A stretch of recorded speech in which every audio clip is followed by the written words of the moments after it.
Assalamualaikum. Jumpa lagi. Kita belajar bahasa Inggris lagi yuk. Masih semangat kan? Di pembahasan saya yang terakhir, saya membahas tentang simple past tense untuk positive sentence. Dan saya memberikan 5 kalimat sebagai latihan untuk ditranslate ke dalam bahasa Inggris. Sekarang kita bahas yuk satu-satu. Kemarin yang pertama kalimatnya adalah mereka ada di kelas kemarin. Untuk dapat mentranslate-nya, kita lihat deh, ada kata kuncinya nih kemarin. Berarti dari sini udah jelas-jelas ini adalah simple past tense. Kemudian yang kedua harus kita lihat adalah ada kata kerjanya nggak dalam kalimat tersebut. Kalau nggak ada, berarti kita pakai rumus yang subject plus be. Be dalam simple past tense adalah was atau were.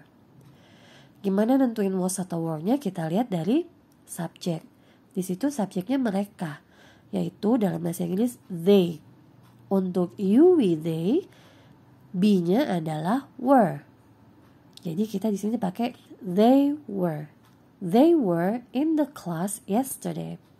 Ingat, kalau subjek I, he, she, it pakainya was. Tapi untuk you, we, they pakainya were. Oke. Sekarang masuk ke kalimat kedua. Dia perempuan membuat gaun yang cantik untuk ulang tahunku tahun lalu. Kita lihat di sini ada lagi keterangan waktunya nih, tahun lalu, berarti simple past tense. Kemudian yang kita harus lihat lagi, kata kerjanya ada gak sih di sini? Ada nih, membuat. Kalau ada, berarti kita pakai rumus subject plus verb to. Subject plus kata kerja bentuk kedua. Jadi di sini membuat, kita harus tahu kata kerja bentuk keduanya itu apa. Kalau membuat itu kan make.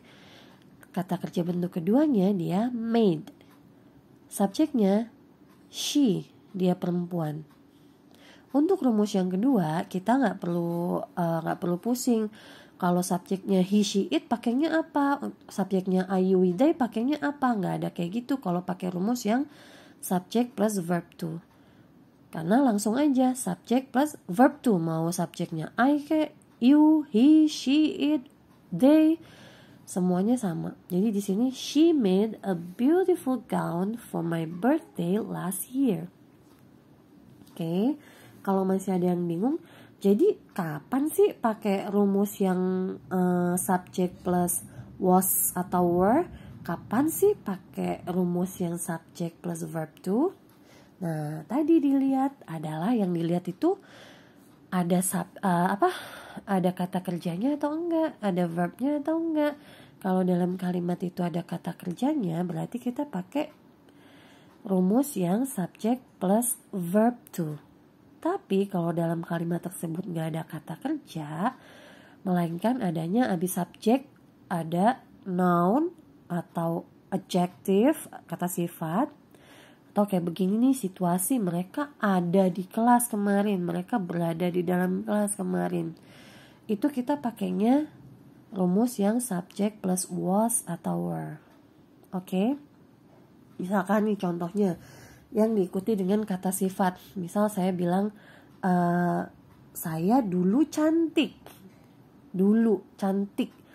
Cantik itu kan kata sifat. Nah, itu berarti kita pakai rumusnya yang subject plus was atau were. Tinggal kita lihat subjeknya. Subjeknya kan saya bilang saya, berarti I. I itu pasangannya was. Jadi I was beautiful. I was beautiful. Dulu saya cantik. Berarti pas saya ngomong, saya udah gak cantik lagi. Gitu. Oke? Tapi kalau kalimatnya ada kata kerja, berarti kita pakai rumus yang subject plus verb to. Oke, mudah-mudahan cukup jelas. Kita ke nomor 3. Saya dulu pintar. Nah, ini sama kayak tadi yang barusan saya jelasin. Di sini ada keterangannya dulu. Berarti simple past tense kan. Kemudian ada kata kerjanya nggak? Nggak ada. Berarti udah pasti pakai rumus yang subject plus was atau were. Di sini adanya adjective yaitu pintar. Kita lihat subjeknya saya, I. Pasangannya adalah was. I was smart. I was smart. Oke. Lanjut. Kita berlari sangat cepat kemarin. Ada kata kerjanya nggak ya? Di sini kan ada keterangan waktunya kemarin, berarti simple past tense. Berarti kita pakai rumus yang subject plus verb to atau subject plus was atau were. Bener, kita pakai rumus yang subject plus verb to karena di sini ada kata kerja berlari. Tinggal kita tentukan berlari itu verb to-nya apa? Ran. Oke?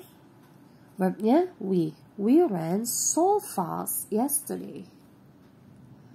Selanjutnya, anak perempuan saya mengunjungi beberapa museum di Jakarta tahun lalu. Lagi-lagi ada keterangan waktunya tahun lalu, jadi kita tahu ini simple past tense. Kemudian kita lihat ada nggak sih kata kerjanya? Iya bener ada. Nih mengunjungi. Mengunjungi itu kan kata kerja ya. Berarti kita pakai rumus yang subject plus verb to. Tinggal kita tentukan mengunjungi itu kata kerja bentuk keduanya apa. Kalau mengunjungi kata kerja bentuk dasarnya kan visit. Nah dia termasuk regular verb. Jadi tinggal ditambahin ed. Jadinya visited. Anak perempuan saya adalah my daughter. My daughter visited some museums in Jakarta last year. My daughter visited some museums in Jakarta last year.